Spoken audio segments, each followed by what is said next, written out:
Bon, ben, on va commencer sans Simon et puis on espère qu'il retrouve le son d'ici quelques minutes. Comme ça, il pourra poser vos questions. Donc, tout d'abord, je voulais vous souhaiter la bienvenue.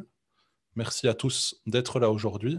N'hésitez pas pendant la présentation à poser des questions si vous en avez. On fera de toute façon une séance questions-réponses à la fin si vous avez des questions peut-être un peu plus spécifiques, mais vous pouvez déjà les poser pendant la présentation. Moi, je les verrai sur l'écran à droite et je verrai si c'est intéressant d'y répondre tout de suite ou plutôt à la fin de la présentation. Alors, au niveau du plan de la présentation, je vais vous parler un peu de moi. Je vois qu'il y en a certains qui me connaissent déjà, d'autres probablement pas. Donc, je vous ferai une petite présentation de ce que je fais, de mon travail. Ensuite, forcément, on parlera un peu de matériel. Évidemment, on parle de photos, on parle de matériel, surtout que c'est un webinaire organisé en partenariat avec Sony. Donc, moi, je vous expliquerai le matériel Sony que j'utilise, un peu les boîtiers, les objectifs, et peut-être qu'est-ce qui est intéressant si vous voulez commencer la photo de Voie lactée avec du matériel Sony. Je vous parlerai aussi ensuite de la planification de mes photos. On a tendance à l'oublier, mais la plupart des photos de Voie lactée sont planifiées à l'avance. Je prends un peu de temps pour repérer les lieux, décider quelle composition je vais faire, tout ça la journée, et je vais vous expliquer mes techniques pour le faire. On parlera ensuite des conditions météo idéales, tout ce qui peut être nuages, humidité dans l'air, les phases de la Lune, la pollution lumineuse. Je vous expliquerai tous ces points-là. Ensuite, on fera un point sur la prise de vue, quel réglage utiliser, vitesse, ouverture, ISO, mode manuel, mise au point et tout ce genre de choses-là. Et on terminera par un point sur le post-traitement, où je vous présenterai brièvement, parce que c'est un sujet qui est très très long et très très large, comment je traite mes photos. Ça va vous donner une première idée de comment faire, mais vous n'allez pas avoir toutes les réponses en une demi-heure, trois quarts d'heure de présentation. Donc ça, il faudra revenir dessus peut-être une autre fois. Et on terminera, comme je vous l'ai indiqué, par une séance de questions-réponses. Alors, pour commencer, je vais vous parler un peu de moi. Je vais faire ça assez court parce que je n'aime pas le faire. Donc, j'ai commencé la photo de paysage en 2012-2013 en parallèle avec des voyages, notamment un en Irlande. Là, j'avais un petit compact et j'ai commencé à faire de la photo comme ça. Puis en 2017, après mes études, j'ai décidé de me lancer dans la photo à plein temps. C'était une idée un petit peu folle et j'avais pas du tout d'idée de comment faire sur le moment. Mais à force d'insister, j'ai fini par trouver plusieurs sources de revenus et un modèle qui était viable pour moi sans pour autant devenir riche. En 2018, j'ai commencé à travailler avec Sony comme ambassadeur pour eux, notamment pour présenter le matériel et faire des événements comme ce soir. Et puis, Ah, depuis attendez. 2019, ah ben voilà, on entend Simon là, on Ouais. dirait. Le problème, c'est que j'entends même pas. Ouais, on l'entend. Je vais continuer. Puis en 2019, j'ai C'est que commencé à organiser. j'entends même pas Alioum, quoi. On t'entend, Simon. Non.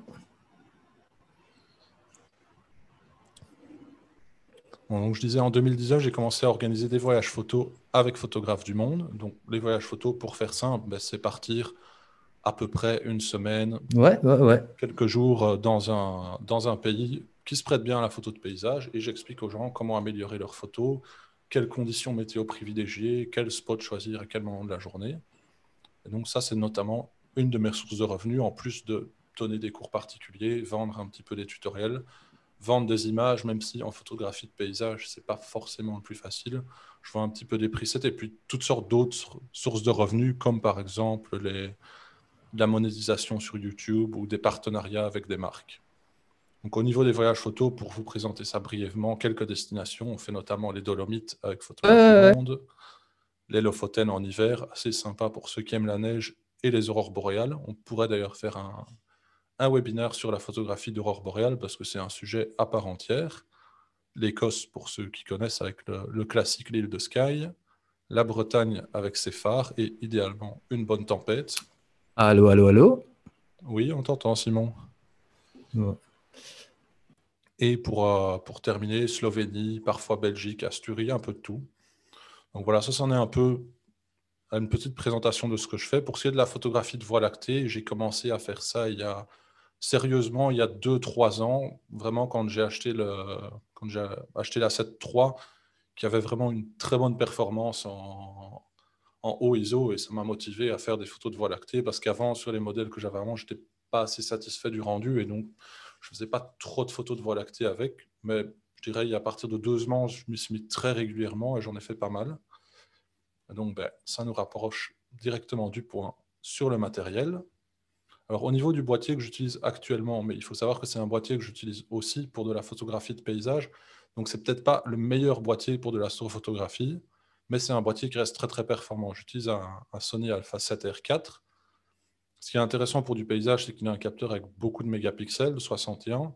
Et donc, notamment, que je peux cropper pas mal quand je n'ai pas forcément la bonne focale, ou même utiliser un mode APS-C et encore avoir assez de mégapixels. C'est plus intéressant pour du paysage. En Voie lactée, vous allez voir plus tard qu'avoir autant de mégapixels, c'est un peu un désavantage. Ce n'est pas dramatique, mais c'est un peu embêtant parfois. L'autre intérêt du R4, c'est qu'il a une très très bonne plage dynamique. De nouveau, idéal pour du paysage en Voie lactée. On s'en sert un peu moins. Et encore, par exemple, si des photos de phare avec la Voie lactée, on a des zones avec beaucoup de contraste et ça peut être intéressant d'avoir une bonne plage dynamique.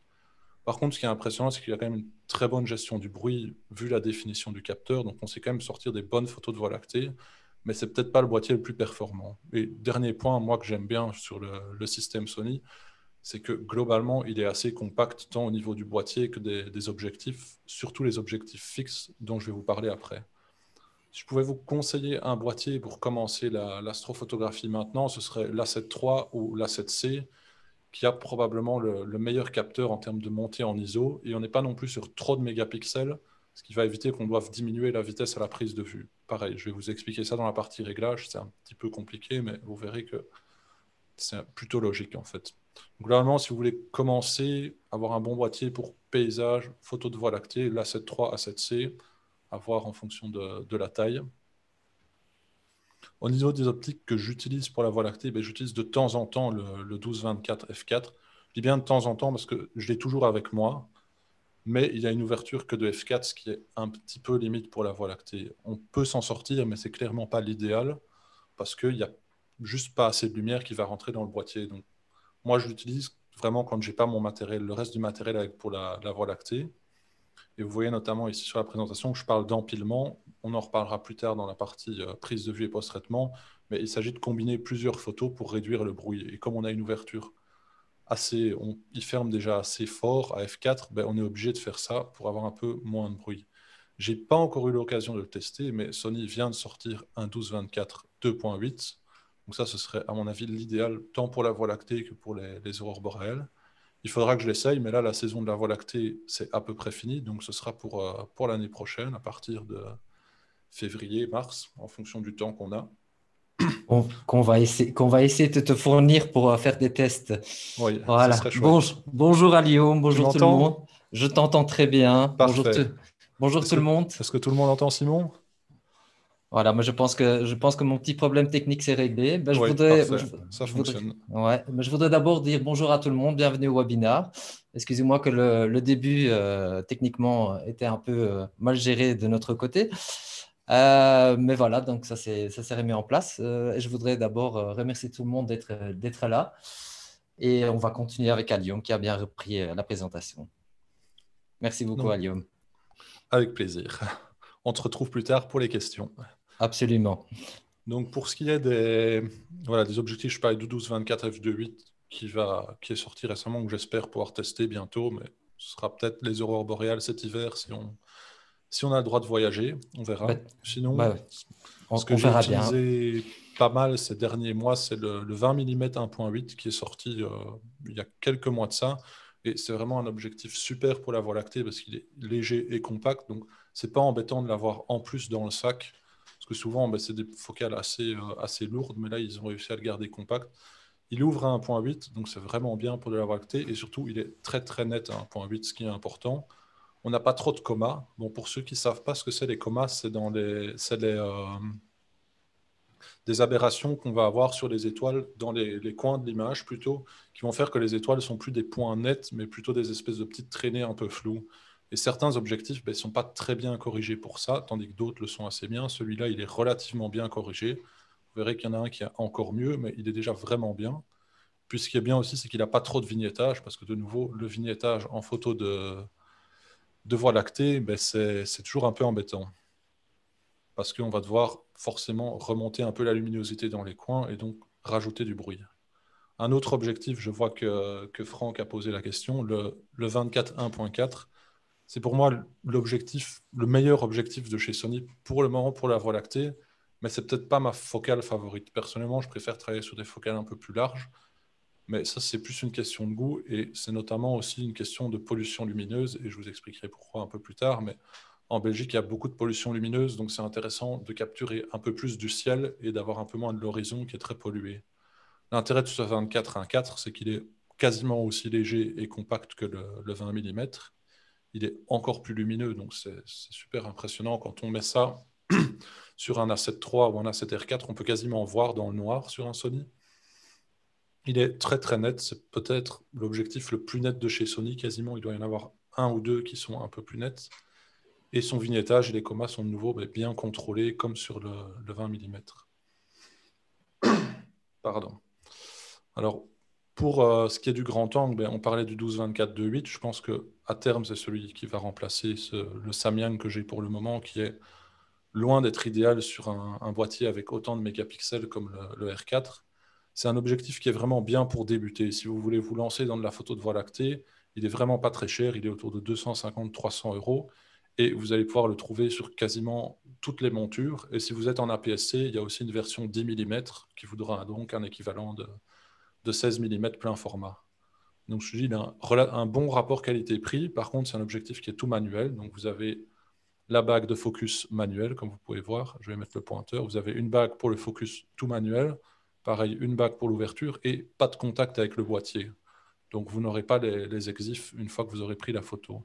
Et il a un vignettage qui est très très marqué, une distorsion qui est quand même assez marquée et des comas dans les coins qui sont vraiment marqués. Donc sur un boîtier avec 24 mégapixels, c'est pas dramatique, mais sur les 61 mégapixels du R4, ça se voit assez fort et donc c'est loin d'être idéal.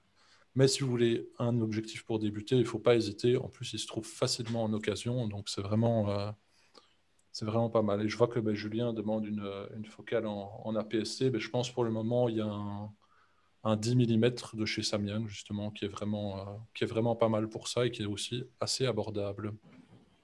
Alors au niveau du reste du matériel, il n'y a pas grand-chose, mais très important, et je vois souvent sur les voyages photos, avoir un trépied bien stable, parce qu'on fait des pauses longues. S'il y a un peu de vent et que votre trépied n'est pas stable, vous allez avoir des photos pas nettes. Donc c'est un peu la base en photo de paysage, mais c'est vraiment important d'avoir un trépied le plus Oui, stable possible. un bon petit poids à Oui, prendre avec. voilà, ça fait de l'exercice et c'est gratuit, Ouais. donc c'est parfait. Aussi, une lampe frontale pour éviter de se faire mal dans le noir. Normalement, votre boîtier, vous n'en avez pas besoin pour l'utiliser, la lampe frontale. Vous devriez savoir l'utiliser dans le noir, mais pareil, ça demande un peu de pratique. Mais par contre, pour se déplacer, c'est important parce qu'on se retrouve souvent dans des endroits avec des cailloux et tout ça, où on n'a pas une très bonne visibilité. Donc, ça peut être pratique pour éviter de se casser la gueule. Oui, oui, bien sûr. Important aussi, une batterie de rechange parce qu'on travaille sur des pauses longues. On travaille la nuit, il fait souvent un peu plus frais et les batteries vont se vider un peu plus vite que d'habitude. Et pour finir, une télécommande, ce n'est pas obligatoire, mais si vous voulez, par exemple, ne pas devoir utiliser le retardateur, vous pouvez utiliser la télécommande. Ça peut aussi être utile d'avoir un intervallomètre, on le verra plus tard pourquoi, mais pour les boîtiers qui n'en ont pas un d'intégré. Alors, maintenant, on va revenir sur tout ce que je... Ah, et là, je vois encore une autre recommandation, une bonne veste. Oui, ben oui. Ça, et Pierre-Yves s'en souviendra pour quand il est venu avec moi que oui, il fait froid la nuit. Donc un bon manteau, être bien couvert. C'est vrai que c'est pas forcément du matériel photo, mais c'est important d'être bien équipé. Et par exemple, si vous faites les aurores boréales en hiver, pareil, avoir un bon équipement pour être à l'aise sur le terrain, c'est en fait la base. Parce que si vous avez froid, vous n'allez pas faire des photos, vous n'allez pas faire des photos de qualité. Et est-ce Alors, que tu prends, est-ce que tu prends oui. aussi alors un petit chauffant pour faire du thé? Moi, je prends pas de chauffe-main parce que je suis pas trop sensible au froid, mais ça peut être utile. Et dans certaines conditions où il fait très très froid, ça peut être utile d'avoir un chauffe-objectif aussi pour éviter qu'il y ait de la condensation sur l'objectif.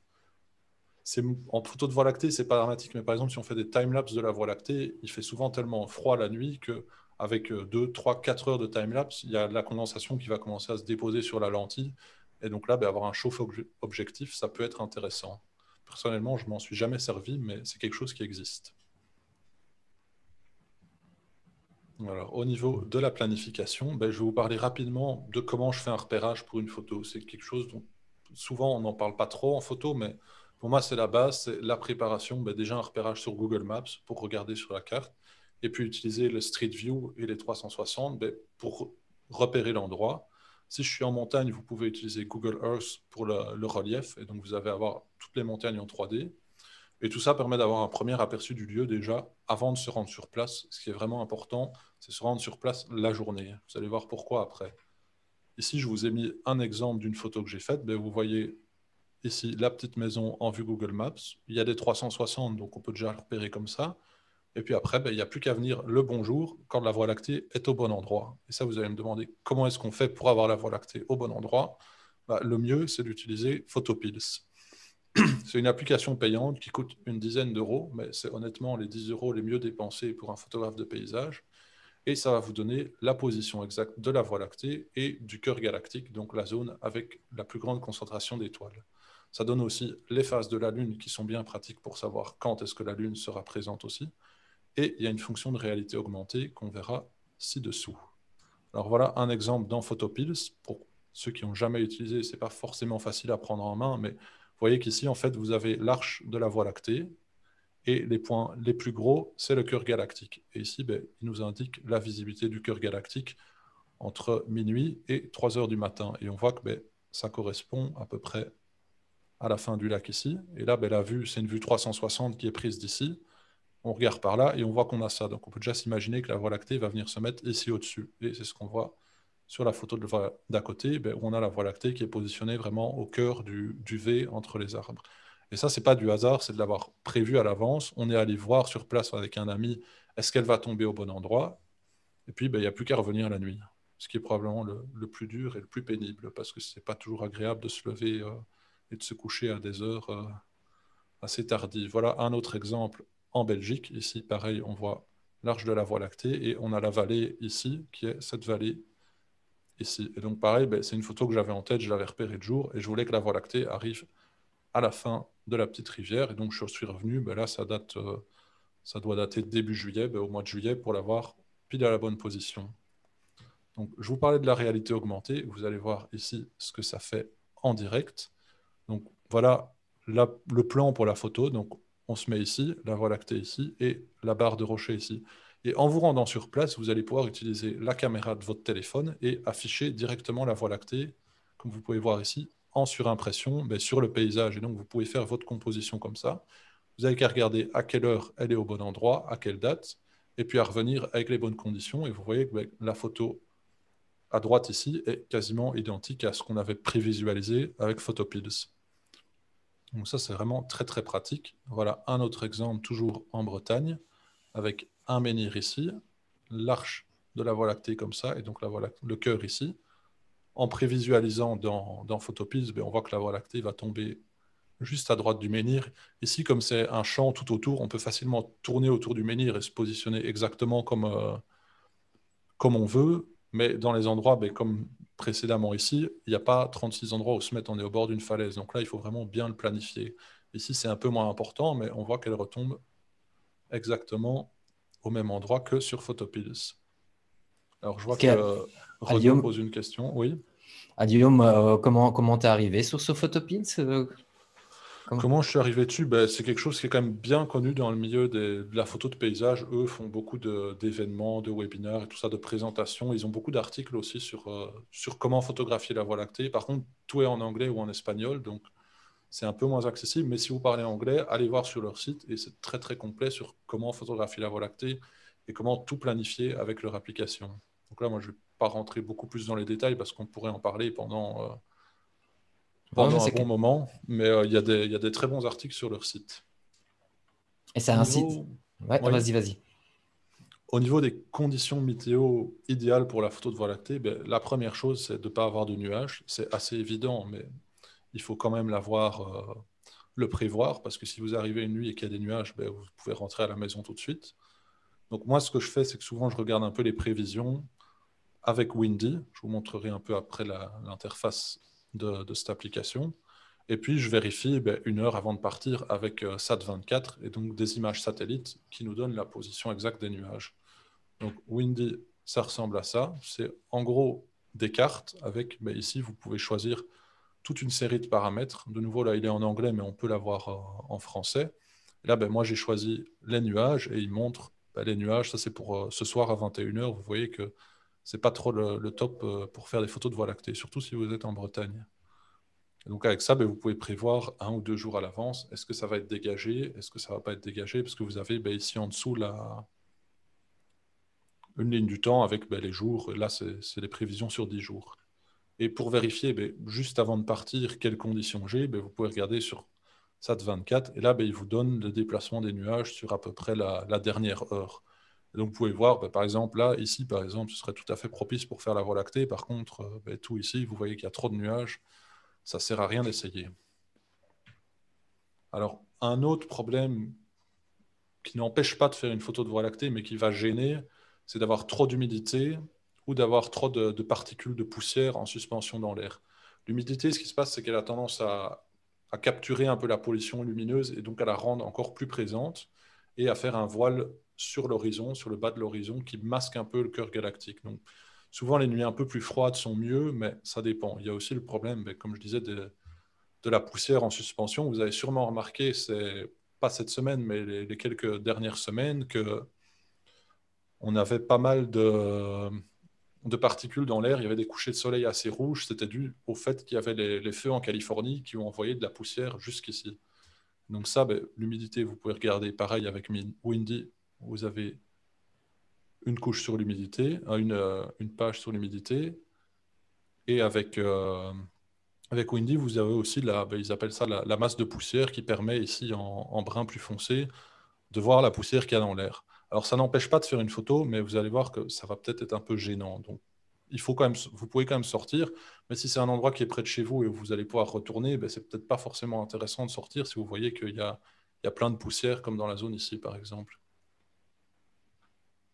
Alors un autre critère vraiment important, surtout pour ceux qui sont en Belgique, c'est la pollution lumineuse. Donc la pollution lumineuse, qu'est-ce que c'est? C'est les lampadaires des villes, tous les éclairages en fait, qui vont polluer le ciel et qui vont créer un voile jaune devant, qui vont bloquer la lumière des étoiles en fait. Donc avec beaucoup de pollution lumineuse, vous allez voir les étoiles beaucoup, beaucoup moins bien. Le cœur de la Voie lactée est beaucoup moins visible. Si on prend la zone ici, quasiment toute la Flandre et une partie de la Wallonie en Belgique, on est dans une zone rouge, voire blanc-violet. Et là, la Voie lactée à l'œil nu est quasiment invisible. Vous pouvez la voir vraiment au-dessus de votre tête, mais sur l'horizon, c'est impossible de prendre une photo.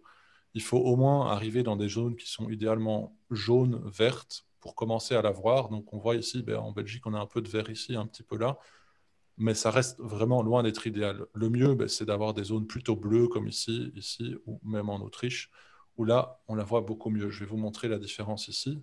À gauche, vous avez une Voie lactée prise en Belgique. Vous voyez que déjà, l'avant-plan, il est beaucoup plus clair parce qu'il y a plein de lumière due à la pollution lumineuse.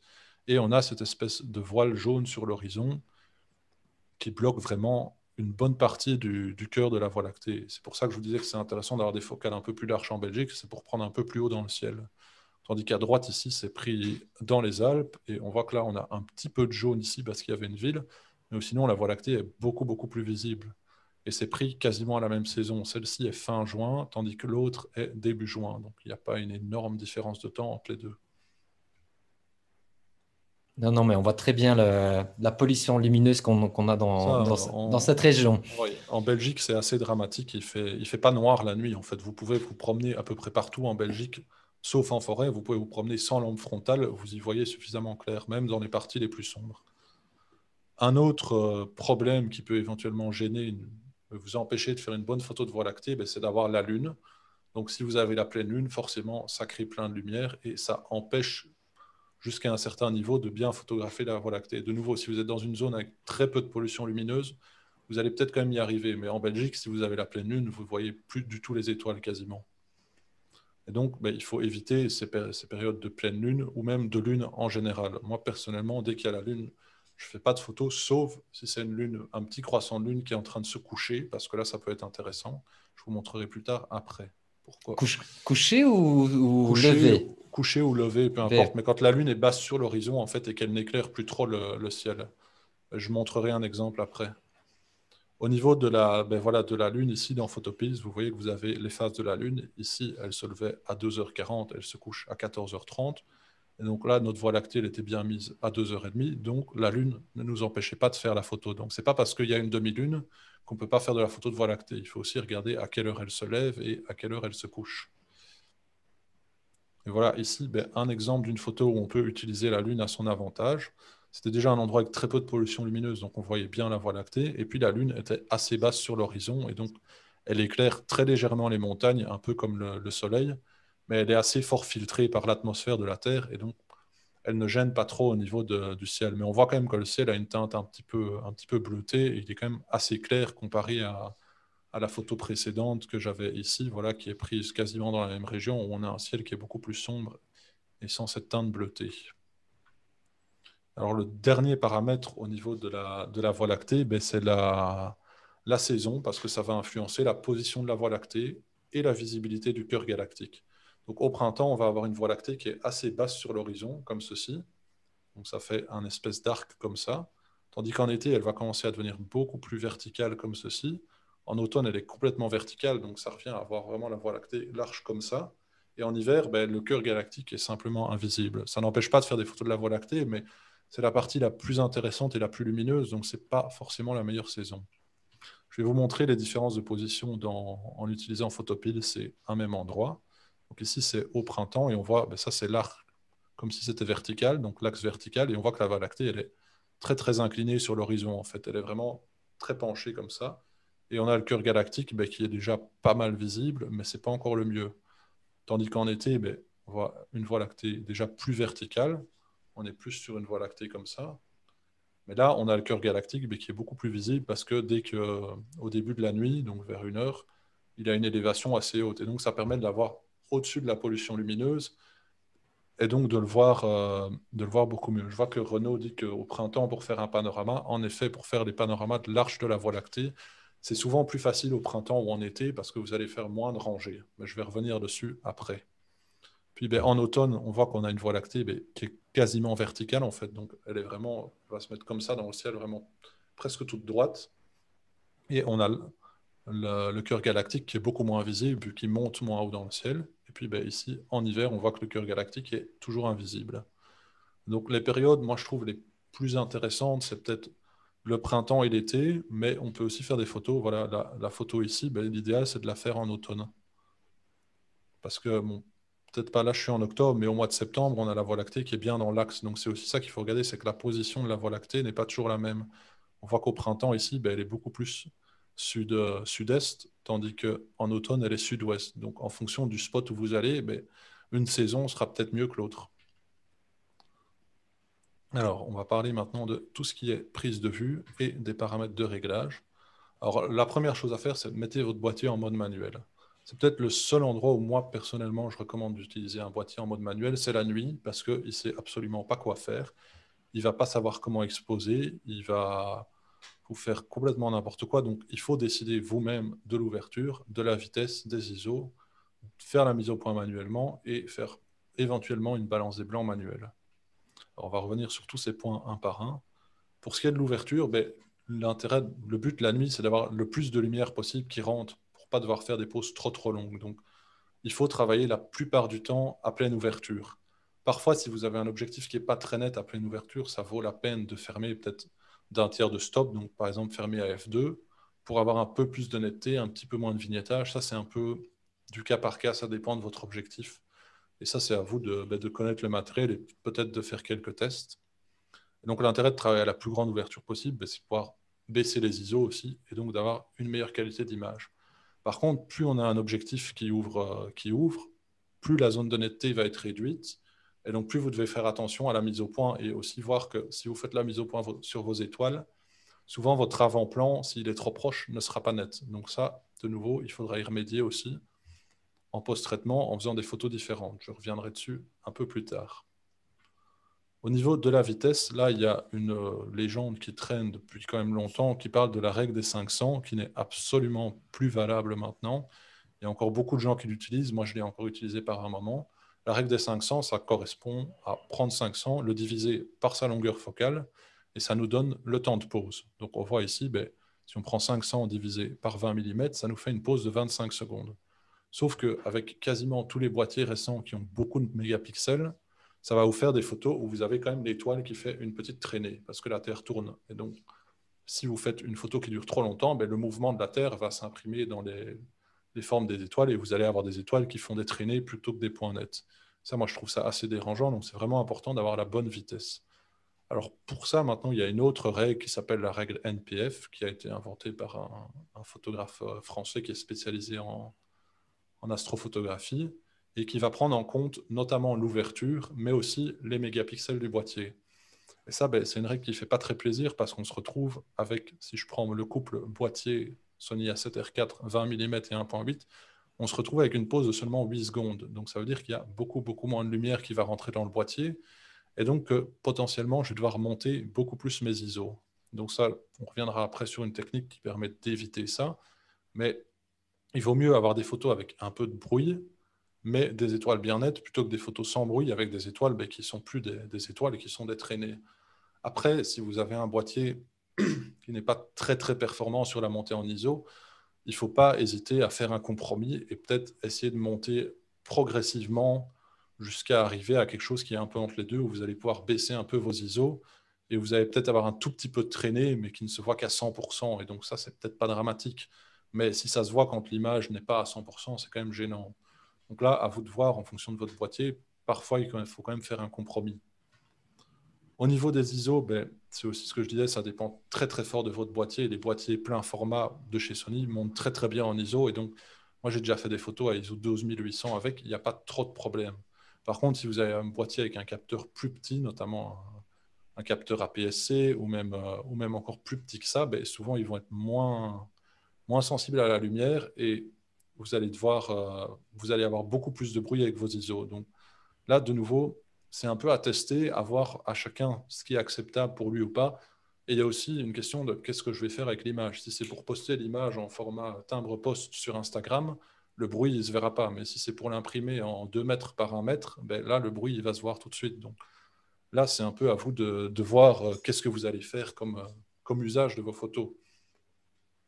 Aussi, quelque chose que je vais mentionner brièvement, c'est l'ISO-invariance, qui est notamment présente sur la plupart des boîtiers récents chez Sony. Chez Sony, ça commence à partir d'ISO 640. C'est-à-dire que si vous faites une photo à ISO 640 ou une photo à ISO 6400, vous pouvez après les équilibrer leur exposition en post-traitement. Donc dans Lightroom, vous allez par exemple monter l'exposition de quelques stops de la photo à ISO 640 et elle va avoir exactement le même rendu que la photo à ISO 6400. Donc ça veut dire que sur le boîtier Sony, c'est moins important d'avoir son ISO qui est parfaitement bon. Par contre, si vous avez des Canon, notamment ceux d'un peu plus ancienne génération, mais là, il vaut mieux exposer directement avec les bons ISO parce que sinon, quand vous allez remonter votre exposition, ça va générer plus de bruit que si vous aviez utilisé directement le bon ISO dans le boîtier. Je ne sais pas si c'est très clair, tout ça, c'est un petit peu compliqué. De nouveau, si vous voulez en savoir un peu plus là-dessus, ben, il y a pas mal d'articles sur le net et il y a moyen aussi de parler de ce sujet-là pendant une demi-heure. Donc, je ne vais pas trop m'attarder là-dessus, mais c'est quelque chose à savoir, surtout pour ceux qui sont un peu plus avancés. Et l'intérêt, ben, c'est que plus on est à ISO bas, plus la plage dynamique est importante. Et donc, si vous vous retrouvez dans des scènes où vous avez par exemple un phare plus la voie lactée, ben, ça peut être intéressant de sous-exposer pour garder du détail dans la lumière du phare. Et puis après, de remonter l'exposition en post-traitement. Ce que vous allez pouvoir faire avec un boîtier ISO invariant, tandis que vous n'allez pas vraiment pouvoir le faire avec un boîtier qui ne l'est pas parce que vous allez perdre en qualité d'image. Au niveau de la mise au point, je vois qu'il y avait des questions Il y avait une là-dessus. question, ouais. Moi, c'est ce que je vous disais, la mise au point toujours en manuel. Il faut éteindre l'autofocus. Parfois, vous pouvez essayer sur certains boîtiers, ils arrivent à faire l'autofocus sur une étoile. Mais ce n'est pas parce que le boîtier donne confirmation qu'il a fait le focus que la mise au point est pour autant bien faite. Donc, moi, personnellement, je ne leur fais pas confiance pour ça. Donc, ce que je vais plutôt faire, c'est utiliser le live view et l'écran et essayer de trouver une étoile lumineuse. Souvent, en été, en tout cas, on a les planètes Saturne et Jupiter, je pense, qui sont à côté de la Voie lactée et qui sont très, très lumineuses. Et donc, vous pouvez zoomer à 100% dessus et puis faire votre mise au point. Et vous allez voir que quand vous tournez votre base de mise au point, la taille de l'étoile va changer. Et le but, c'est d'arriver à un point net le plus petit possible. Et souvent, il y a des objectifs où on a un marqueur sur l'infini. Ces marqueurs-là, ils ne sont pas très précis et il vaut mieux pas s'y fier parce que si l'objectif n'est pas très bien calibré, ça se joue à vraiment, vraiment pas grand-chose. Donc, faites la mise au point manuellement et vérifiez en zoomant à 100%. C'est là que vous serez sûr de la qualité de votre image. Au niveau de la balance des blancs, moi je fais toujours les photos en RAW, donc on pourrait dire que ça n'a pas d'importance. C'est plus ou moins vrai parce qu'on peut la changer en post-traitement. mais c'est quand même plus agréable d'avoir des photos qui ont plus ou moins la bonne luminosité à la prise de vue, les bonnes couleurs à la prise de vue, parce que parfois c'est un peu déprimant, surtout en Belgique. Si vous ne mettez pas la balance des blancs, vous vous retrouvez avec un ciel tout jaune qui est assez moche. Donc, l'idéal, c'est de prendre le mode cache, chez Sony, ça s'appelle, qui permet de sélectionner une valeur en Kelvin ici en dessous. Et là, c'est des valeurs qui peuvent être comprises à peu près, moi j'ai mis 3200, mais parfois même 2800 jusqu'à 4500, voire peut-être plus. Et ça dépend très fort de la pollution lumineuse, parce que la pollution lumineuse, elle va être assez jaune. Et donc, si vous prenez une balance des blancs trop chaude et qu'il y a de la pollution lumineuse, vous allez retrouver sur un ciel tout jaune qui est assez moche. Tandis que si vous êtes dans une zone où il n'y a pas de pollution lumineuse comme ici et que vous mettez une balance des blancs très très froide, vous allez avoir un ciel tout bleu. Donc l'idéal, c'est de le faire plus ou moins à la prise de vue. Et puis en post-traitement, sur un écran calibré, vous allez pouvoir l'ajuster correctement. Et il y a une partie aussi qui est un choix créatif et on peut décider de faire une balance des blancs froide, une balance des blancs chaude. Ça, pour moi, c'est plus un choix Ouais, personnel au final. ouais. Mais je vois ici une question très intéressante de Franck Meotti. Donc, plutôt surexposition ou sous-exposition lors de la prise de vue? Qu'est-ce que Mais toi, est-ce que ça a à c'est voir avec, ça a à voir avec les couleurs aussi, la balance des Non, blancs? ça a à voir avec, c'est ce que je disais Ouais. ici, les boîtiers iso-invariants. Si votre boîtier il n'est pas iso-invariant, il vaut mieux exposer le plus correctement possible, c'est-à-dire avoir des zones, un rendu comme vous voulez l'avoir. Donc, par exemple, ici, je pense que l'exposition est relativement bonne. Donc, il faut choisir les ISO pour avoir une exposition qui est bonne et pas sous-exposée. On n'a pas, dans ce cas-ci, de source lumineuse très, très importante. Donc, on n'a pas une plage dynamique importante. C'est pour ça qu'on sous-expose en photographie de paysage. C'est pour éviter d'avoir les hautes lumières surexposées. Mais ici, comme on a globalement des scènes très sombres, ce n'est pas un problème qui se pose. Le seul endroit où ça se pose, mais je reviendrai plus tard dessus, c'est si on a une source lumineuse importante dans la photo. Et dans ce cas-là, ça peut être intéressant de sous-exposer, mais c'est vraiment assez rare qu'on fasse des photos de Voie lactée avec des sources très lumineuses dans le cadre. Mais j'ai un exemple après, je montrerai, j'expliquerai un peu sur Ah, ok, celle-là. parfait. Alors, quelques trucs et astuces. Pensez à toujours utiliser le retardateur pour éviter de faire trembler votre boîtier parce que ça ne sert à rien d'avoir un trépied stable. Si vous appuyez directement dessus, vous allez le faire bouger dès le début de la prise de vue. Donc, prenez le retardateur, prenez une télécommande. Désactivez la réduction de bruit pour les pauses longues et les ISO élevés. La réduction de bruit pour les pauses longues, ça s'applique sur le fichier RAW, mais ça a un impact quasiment nul. Ce qui se passe, c'est que le boîtier va refaire une deuxième photo, mais cette fois-ci en fermant l'obturateur. Si vous avez fait une pause de 30 secondes, il va refaire une pause de 30 secondes en fermant l'obturateur. Et ça va lui permettre de trouver les quelques petits pixels morts qui sont éventuellement présents sur votre capteur, et il va les soustraire de la première photo. Le problème, c'est que vous êtes parti pour doubler tout vos temps de pause sur vos photos. Donc, une photo de 30 secondes, ça correspond à faire une photo d'une minute. Personnellement, je trouve que le gain n'est pas assez intéressant pour doubler tous mes temps de pause, donc je l'ai enlevé. Et la réduction de bruit sur les ISO élevés, ça n'a d'impact que sur le JPEG, donc vous pouvez l'enlever si vous faites du RAW, et si vous faites de la photo de Voie lactée, il vaut mieux le faire en RAW. Si je peux aussi vous donner un conseil, c'est entraînez-vous à utiliser votre boîtier dans le noir parce que c'est beaucoup plus facile une fois qu'on maîtrise son boîtier complètement. Moi, je sors quasiment jamais ma frontale quand je suis sur le terrain parce que le problème quand on sort la frontale, c'est que déjà, s'il y a quelqu'un d'autre avec, on l'embête parce que ça veut dire qu'on a ruiné son avant-plan en l'éclairant. Et en plus, à chaque fois que vous allez sortir votre frontale, vous allez vous éclairer les yeux et donc vous perdez à chaque fois un peu de visibilité en termes sur le ciel et aussi pour vous déplacer. Donc globalement, vous vous mettez, je sais pas moi, dans votre toilette, votre salle de bain et vous essayez d'utiliser vos boutons et de faire les réglages. Après, quand on commence, une bonne solution, c'est déjà de faire les réglages dans la voiture et comme ça, vous n'avez plus que la mise au point à faire sur le terrain. Un autre Est-ce que- conseil que je peux vous donner au niveau de votre boîtier, c'est de baisser la luminosité au maximum parce que sinon, vous allez être ébloui. Donc, tu parles de la luminosité de l'écran Oui, c'est derrière. ça, la Ouais, ouais. luminosité de l'écran ou J'allais, du j'allais, viseur. ouais, j'allais te poser ça parce que ça, quand même, si on ne le diminue pas, ça, quand même aussi, ça pourrait aussi avoir un impact sur la photo. Mais en fait, ça nous donne l'impression que la photo est beaucoup trop claire. Parce que comme Ouais. il fait noir, notre écran paraît très très clair. Donc, on a l'impression d'exposer beaucoup trop clair et on va avoir tendance justement à baisser les ISO et donc à se retrouver avec des photos sous-exposées. L'idéal pour l'exposition, c'est de regarder l'histogramme plutôt que de regarder la luminosité sur votre écran parce que c'est jamais très précis. Donc pour ceux pour qui ça a été peut-être un peu trop vite, il y a un article sur le site photographier-la-voie-lactée.fr qui reprend toutes ces étapes au niveau des réglages expliquées avec des photos et tout ça. Donc ce sera beaucoup plus facile pour suivre et pouvoir, si vous débutez, remettre ça en pratique. Donc vous pouvez regarder l'article qui résume tout ça sur le site. Alors, pour les utilisateurs de Sony et seulement les utilisateurs de Sony, je vais vous donner une astuce qui est vraiment pratique. Moi, j'appelle ça le bouton magique. Et c'est un bouton, je vais vous montrer après, j'ai fait une petite vidéo qui permet d'augmenter la luminosité de ce que voit votre appareil dans la nuit, pendant la nuit. Donc, ce que vous devez faire, c'est le mettre sur une touche personnalisée. Et en français, ça s'appelle vérification lumineuse, ou en anglais, bright monitoring. Et donc, quand vous l'activez, ça vous met un petit icône comme ça avec des petites étoiles et une montagne. Par contre, vous devez désactiver l'autofocus pour le faire, mais forcément, la nuit, on n'en a pas besoin, donc ce n'est pas très grave. Et je vais vous montrer en vidéo ici ce que ça donne assez rapidement. Vous voyez, là, c'est l'écran normal, et ça, c'est quand on active cette vérification lumineuse. Et donc, ça permet en fait, de cadrer beaucoup plus facilement dans le noir, parce qu'au final, on se retrouve à voir vraiment toutes les zones sombres. Et donc, quand vous êtes dans un endroit très sombre, vous voyez même la Voie lactée avec ça. Ce que le boîtier fait, en fait, c'est que l'affichage à l'écran, normalement, il affiche à peu près une centaine d'images par seconde. Il va simplement réduire ce nombre-là et n'afficher plus qu'une image par seconde.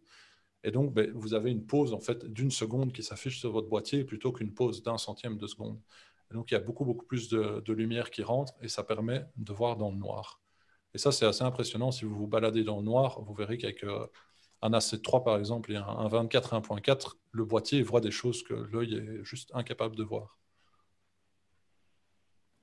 Alors, j'en avais parlé brièvement. Je vois qu'il y a une question aussi au niveau du masque de Bahtinov Batinov. pour la mise au point sur les étoiles. Moi, j'en ai jamais utilisé. Je pense que ça peut faciliter le travail, mais je trouve que pour les photos en ciel assez large comme ça, donc quand on n'est pas très zoomé sur les étoiles, je ne sais pas si c'est vraiment super utile. Mais j'ai jamais utilisé. Donc, pour les gens qui ont de la mal à faire la mise au point, c'est peut-être intéressant. Pour ceux qui ne connaissent pas, c'est un masque en fait qui va mettre des croix autour des étoiles comme ceci. Et donc, quand l'étoile est bien nette, il va mettre la croix au centre. Et quand vous changez la mise au point, l'étoile se déplace jusqu'à faire quand la croix se déplace. Et pour avoir la photo bien nette, il faut vraiment une croix comme ça, bien centrée. Et ça permet de savoir que les étoiles sont nettes. Je pense que ça vaut la peine. Si vous avez du mal à faire la mise au point, d'en acheter un. Ça ne coûte pas très cher. Pour revenir à la présentation, je voulais vous parler un peu, et ça c'est peut-être ce qui fait la différence sur la plupart des photos que vous avez vues ici dedans, c'est une technique d'empilement des photos. Alors l'idée, c'est d'utiliser plutôt qu'une seule photo, c'est d'utiliser une série de photos pour réduire le bruit. Ce qu'il faut savoir, c'est que le bruit, c'est quelque chose qui est aléatoire. Donc sur chaque photo, le bruit va se positionner à des endroits différents. Et donc si vous prenez une série de photos avec les mêmes réglages au même endroit, le même cadre, sans changer votre position sur le trépied, vous allez vous retrouver avec, par exemple, voilà, je mets un exemple ici, 15 photos de 15 secondes. Si vous faites une moyenne de toutes ces photos, donc ça c'est un traitement, c'est en post-traitement, c'est le logiciel qui va faire une moyenne de toutes les photos, tout ce qui est aléatoire sur chaque photo va être enlevé. Et donc ça va permettre de réduire du bruit. Je vous montrerai ça un peu plus clairement dans la partie post-traitement où j'ai un avant-après qui montre bien la différence. Au niveau des panoramas de l'arche, je voyais qu'il y avait une question là-dessus. L'idée, le panorama de l'arche, c'est de prendre tout l'arche de la Voie lactée. Donc, soit il est vraiment au-dessus de notre tête, et là, c'est assez compliqué. Donc, par exemple, en automne, on a un arche qui est très haut dans le ciel, donc c'est assez compliqué. Tandis que si vous venez, si vous le faites au printemps, l'arche est vraiment comme ça. Donc, en une seule photo, en une seule rangée d'images, vous allez savoir faire un panorama. Je vous montre ici, les photos sont un peu déformées, mais c'était la seule solution pour qu'elles rentrent toutes. Un panorama, on voit que ça c'est au mois de juillet, on voit qu'en une seule rangée, on n'a pas le haut de la Voie lactée. Il faut encore une rangée en plus. Ici, on a le haut. Et j'ai même fait encore une rangée supplémentaire pour vraiment avoir de la marge ici. Donc, en gros, on met l'appareil comme ça et on fait une rangée comme ça, puis on l'incline vers le haut, et puis encore une fois comme ça.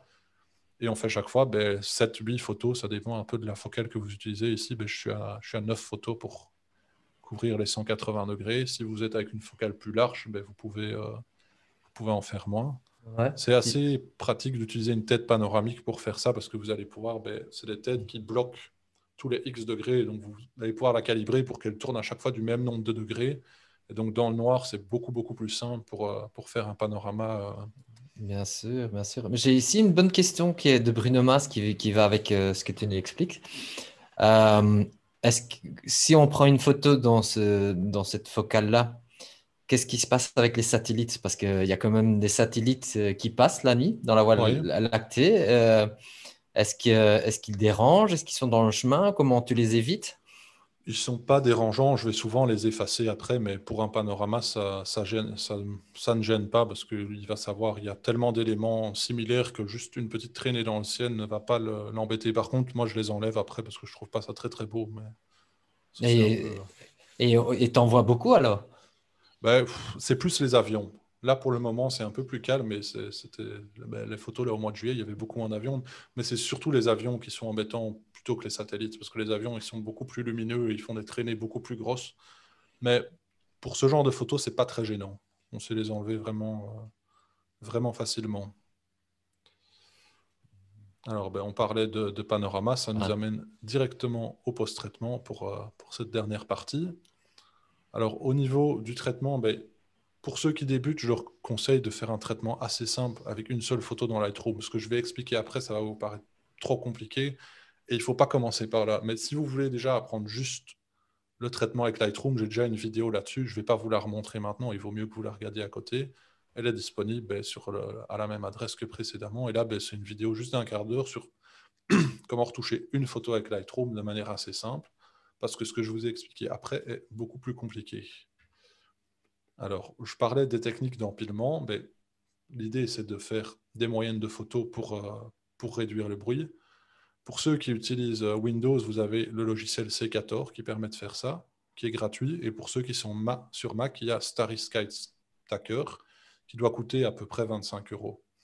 Donc le problème quand on veut faire ça avec des étoiles, c'est qu'on ne sait pas le faire dans Photoshop parce que les étoiles, elles se déplacent, enfin la Terre se déplace et donc les étoiles ne vont pas être au même endroit dans votre composition. Et donc il faut un logiciel spécialisé qui va pouvoir aligner les étoiles.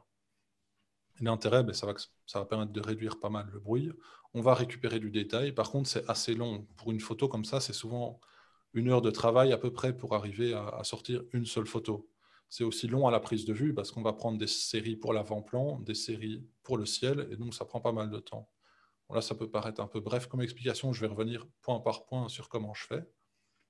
Alors, au niveau des étapes, ben, il y a d'abord la prise de vue, puis le pré-traitement dans Lightroom. Je vous expliquerai un peu les deux types de séries que je fais à la prise de vue. Mais donc, un premier traitement est tri dans Lightroom. J'empile mon avant-plan dans Photoshop. J'empile le ciel dans Secator. Et puis à la fin, je fusionne le ciel et l'avant-plan dans Photoshop. Donc, vous voyez, c'est déjà pas mal de travail. Alors, pour vous montrer un peu les deux séries de photos que je fais. Donc, comme j'expliquais, souvent, quand on fait la mise au point sur le ciel, l'avant-plan n'est pas tout à fait net. Donc, ce que je fais, c'est que je fais des photos pour l'avant-plan. Et là, ben, je n'ai pas le problème d'avoir les étoiles qui bougent. Donc, je peux faire des pauses plus longues. Donc, ici, 30 secondes. Je peux fermer un petit peu plus. On ne voit pas l'ouverture ici parce que c'était avec un objectif manuel qui n'a pas de contact. Mais j'avais fermé à F4 pour avoir un petit peu plus de profondeur de champ et avoir des photos un petit peu plus nettes aussi. Et j'ai fait la mise au point sur la chapelle plutôt que sur les étoiles. Donc ça, l'idée, ben, c'est que ça me donne une base vraiment propre pour l'avant-plan et je ne regarde pas le ciel. Et ensuite, ben là, j'en fais une série d'une dizaine de pauses, ce qui me donne un temps total d'à peu près 5 minutes. Et puis, je refais la même chose sur le ciel, sauf que là, ben, je vais monter un petit peu mes ISO. Je vais réduire mon temps de pause pour avoir des étoiles bien nettes. Je vais ouvrir à 2,8, ce qu'on ne voit pas ici, et refaire la mise au point ben, sur une étoile pour être sûr qu'elle soit bien nette. Et donc là, ben, je refais une série. Vous voyez qu'il y a 2 séries différentes. Il y en a un peu plus que ça, vous allez voir ici. Donc voilà, pour l'avant-plan, ben, je vais par exemple, dans ce cas-ci, faire 10 photos de 30 secondes. Donc ça nous fait un équivalent d'une pause de 5 minutes. Donc en laissant rentrer autant de lumière, ben, ça permet d'avoir des photos assez propres en fait. Parce que comme on prend vraiment beaucoup de temps, on a quand même beaucoup de détails alors qu'on est en plein milieu de la nuit. Et donc ce qu'on fait avec ces photos, ben, c'est qu'on peut les envoyer dans Photoshop et les aligner. Mais on voit que dans Photoshop, ben, quand on aligne et qu'on fait une moyenne, ben, on se retrouve avec les étoiles ben, qui font des traînées, forcément, vu qu'il a additionné les étoiles de chaque photo. Et donc pour le ciel, c'est pas terrible. Par contre, pour l'avant-plan, c'est beaucoup plus propre. Et si vous regardez ici, c'est peut-être là que vous allez mieux le voir. Le Je sais pas bruit. trop si si ça passe très bien On le voit très bien, on le sur voit le très zoom, bien. ben voilà, la photo ici, ben vous avez une seule pause de 30 secondes, et ici, vous avez 10 pauses de 30 secondes. Et vous voyez qu'au niveau des détails, ben, ce qu'il faut se dire, c'est qu'on est en pleine nuit, ben, on voit complètement tous les petits détails de la chapelle, on voit bien la croix. Et donc, avec cette technique-là, ben, ça permet d'avoir un avant-plan qui est quasiment aussi propre que si vous aviez fait une photo en pleine journée. Ouais, c'est très net.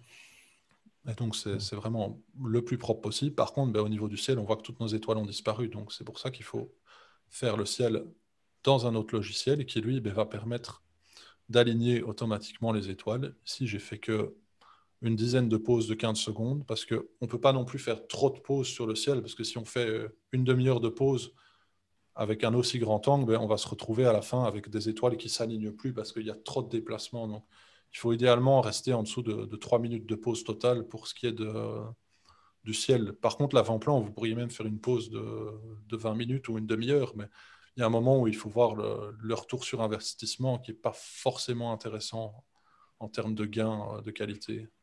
Donc là, ben, vous voyez ici, ça c'est l'interface de C14. Si vous allez sur le logiciel Mac, ça va être un peu différent, mais l'idée, ben, c'est que vous avez toutes vos photos ici, et je vais lui dire je vais sélectionner le ciel. Donc là, j'ai peint avec un pinceau et je lui dis, ben, voilà, ça c'est le ciel.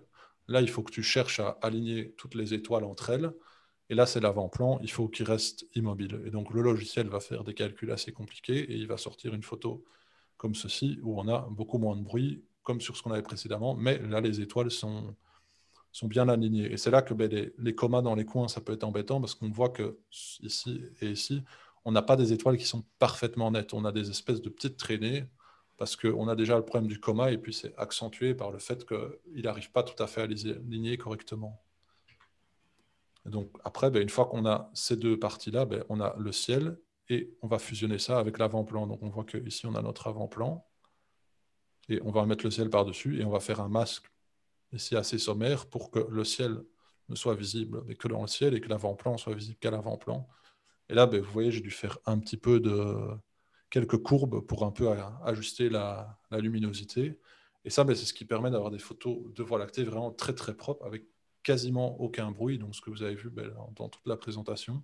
Après là, ben, j'ai une photo. Ici, moi, j'ai juste une base. Je n'ai pas encore traité la photo. Donc si je la traite, je vous montre un avant-après ici. Ben, vous voyez, ça c'est la photo vraiment de base. Juste une photo du ciel. Et ici, ben, en traitant la Voie lactée et en récupérant l'avant-plan.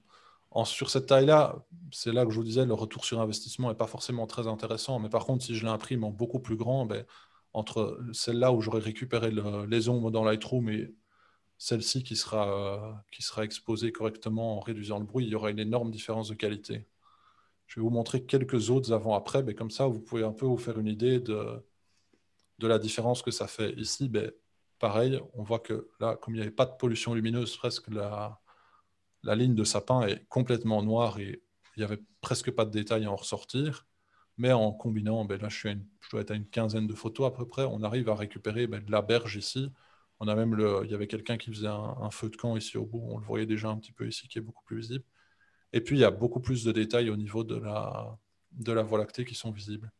Et ici, par contre, je n'ai pas utilisé des poses pour l'avant-plan, mais parce que j'avais justement le reflet ici qu'il faut évidemment aligner de la même manière que le ciel. Donc là, ben, j'ai dû peindre la zone en haut et peindre le miroir en bas.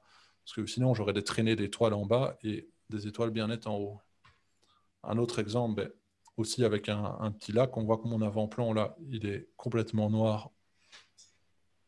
On n'y voit rien du tout. Là, avec un petit peu de nouveau, je dois être à 10, 15 photos De fusionnées, ben, l'avant-plan, hein.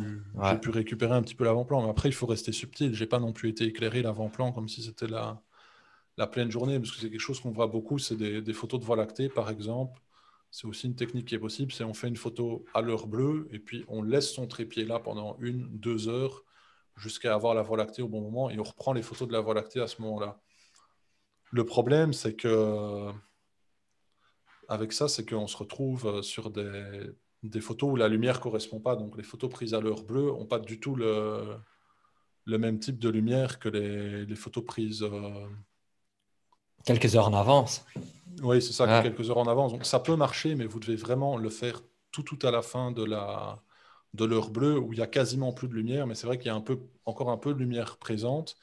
Et donc, ça permet de faire, de faire des poses un petit peu plus, enfin des poses beaucoup plus propres, mais je pense pas que j'ai d'exemple ici. Je vais essayer de voir après si je peux vous trouver. Je dois avoir une photo où j'ai fait ça et où ça permet vraiment d'avoir un avant-plan très très propre. Ici, j'ai un dernier exemple où là, par contre, j'ai utilisé des photos pour l'avant-plan qui m'ont permis de récupérer tous les petits. Mais celui-là, tu avais pris avec un 20 mm, je pense. Hein? Ça, c'est pris avec le 20 20 mm. mm. Celle-ci, c'est aussi au 20 mm, je pense. Ça, c'est peut-être au 24. Et ça, c'est au 14. Voilà, vous voyez clairement la différence au niveau du détail dans la Voie lactée. On peut le faire ressortir, mais il faut forcément que ce détail soit déjà là à la prise de vue. Si vous aviez trop de pollution lumineuse, il est noyé dans la pollution lumineuse et vous ne le verriez pas. Donc voilà, c'en est tout pour ce qui est du post-traitement. Est-ce qu'il y a des questions? Je vois qu'il y en a déjà quelques-unes ici auxquelles je n'ai pas répondu. Je vois bon, oui, il faut un peu remonter, mais moi j'en ai une ici de Jean-Claude Tournier. Oui. Que penses-tu du filtre Nissi Natural Night? Je n'ai jamais essayé et j'ai vu des reviews qui étaient plutôt positives et j'en ai vu d'autres qui disaient que ça ne faisait pas beaucoup d'effet. Donc il faudrait que j'essaye pour donner un avis. Mais le problème, c'est qu'il est fait pour filtrer une seule longueur d'onde, il me semble, et que de plus en plus, on se retrouve dans les éclairages des villes avec des longueurs d'onde différentes. Donc on a des lampes LED et puis des lampes au sodium, et donc le filtre n'arrive pas à tout filtrer. Mais ça peut être intéressant. Par contre, ce qu'il faut savoir, c'est que ça diminue un petit peu la quantité de lumière qui rentre dans le boîtier. Donc, vous allez devoir un peu monter les ISO. Par contre, ce qui est plus intéressant, c'est qu'il y a des filtres qui se clipsent directement devant le capteur et qui sont plus performants pour ça. Je ne sais plus la marque qui les faisait. Il y a une marque qui est spécialisée là-dedans, qui fait vraiment que des filtres, c'est plus pour de l'astro, vraiment de la photo de ciel profond, mais qui fonctionne aussi pour la photo de Voie lactée traditionnelle. Je ne sais pas si ça répond à la question. Je le comprends. Moi, j'ai juste une question à propos de toi, Guillaume. Comment ça se fait que tu es inspiré par la Voie lactée? Qu'est-ce qui... Bonne question. Mais C'est... peut-être ce que je trouve le plus intéressant, c'est que l'appareil photo permet de montrer des choses qu'on ne voit pas à l'œil nu. C'est ça, moi, que j'aime bien, c'est ce rendu de la photo qui se révèle au fur et à mesure, parce que quand on est sur place, il fait tout noir. Le boîtier, il voit des choses que l'œil ne voit pas. Les photos ici, la route, l'œil nu, il voit plus comme ça, quoi, quand on est sur place. Il ne voit pas ce genre de choses-là. C'est pareil pour ici. Là, il faisait nuit noire. On voyait un petit peu le reflet de la Voie lactée, mais on ne voit pas tous les détails. Et c'est pareil dans la Voie lactée. On la voit même moins bien que ça à l'œil nu. Donc, ce que je trouve chouette, c'est que le boîtier vraiment permet de révéler des choses qu'on ne voit pas ou sinon. Est-ce que c'est aussi à voir avec l'écran des appareils? Quand tu vois Non, c'est les... vraiment le capteur en fait qui est plus performant que l'œil humain parce que et aussi il peut faire une pause de 30 secondes et donc la lumière s'accumule tandis que l'œil humain il voit des images à peut-être un centième de seconde donc il y a moins de lumière qui rentre dans l'œil et donc ça permet pas de voir aussi bien Ouais, dans ouais, le ouais. noir en fait. Ouais, ouais. Moi, j'ai encore une autre question. Donc, on va surtout parler d'une autre type de caméra. Donc, je sais que tu utilises beaucoup le Ouais, A7R4.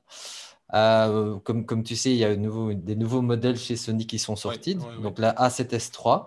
Est-ce que tu penses que pour ce que tu fais, est-ce que ça pourrait t'aider aussi à Ouais. développer ou c'est vraiment un autre type de caméra Il faudrait que j'essaye en fait, parce que je voudrais voir à quel point le gain, parce que comme on a moins de mégapixels, on a une meilleure montée en ISO, mais à taille égale, au final, on va se retrouver avec un bruit qui est peut-être visible de la même manière. Donc il faudrait, en vidéo, c'est intéressant parce que on fait de la vidéo en 4K, donc le capteur de 12 mégapixels est bien proportionné pour ça. Mais est-ce qu'une photo prise à 12 mégapixels qui a moins de bruit, quand on va la Ouais. remettre à la même taille qu'une photo à 24 mégapixels, est-ce qu'on aura toujours moins de bruit? C'est ça qui serait intéressant de tester. Moi, je n'ai pas encore eu l'occasion de le prendre, mais je pense que pour de la photo de Voie lactée, je ne suis pas sûr que ce soit vraiment intéressant, mais il Il faudrait que faudrait, j'essaye une fois. faudrait le Voilà, tester une fois. pour voir si... Par contre, si on fait beaucoup de panoramas de la Voie lactée, là, ça peut être intéressant parce que là, quand je fais des panoramas avec le R4, je me retrouve avec des fichiers de 300 mégapixels, c'est beaucoup, beaucoup trop. Là, avoir un boîtier avec moins de mégapixels, ça pourrait être intéressant parce qu'on se retrouverait avec des panoramas qui ont une taille tout à fait normale, mais avec moins de bruit. Donc ça, Ouais, peut être... ouais, ouais. pour Mais ça, c'est mieux. Mais c'est un truc qu'on va une fois essayer de tester. Oui, tout à fait. Ce qui Quand la pourrait être sé- intéressant, c'est c'est notamment pour filmer les aurores boréales, ou peut-être même filmer la Voie lactée. Je ne sais pas si c'est possible, il faudrait essayer, mais avec le S3, il y a une optique très très lumineuse. Je suis sûr que les aurores boréales, on peut maintenant les filmer en temps réel et plus faire des time-lapse. La Voie lactée, il faudrait essayer, mais ça peut faire des choses intéressantes, je pense. Mais c'est ce qu'on va une fois essayer de mettre en place pour l'été prochain plutôt. Oui, tout à Ouais, fait. ouais. Donc ça, c'est vraiment une session à faire pendant l'été. Est-ce que j'ai encore une question? Oui, encore quelques questions. Ouais, quelques questions qui sont arrivées. Euh, Ici, j'ai une question de Marlène, Philippe. Quand tu shootes en panorama, est-ce que tu prends aussi 10 fois photo du premier plan et 10 photos pour la Voie lactée? Non, ça je le fais pas parce que le temps que je le fasse, la Voie lactée va trop se déplacer entre les photos et ça va devenir vraiment compliqué à aligner. Et puis en termes de temps de travail, on se retrouve sur une photo où il faut 5 à 6 heures pour l'assembler. Donc j'ai jamais essayé, j'en ai discuté avec une connaissance qui m'a dit qu'elle avait essayé et qu'elle disait que ça n'apportait pas grand-chose parce que comment on fait un panorama, on se retrouve avec beaucoup plus de mégapixels et donc le bruit se retrouve au final noyé dans les mégapixels et on le voit beaucoup moins que sur une seule photo.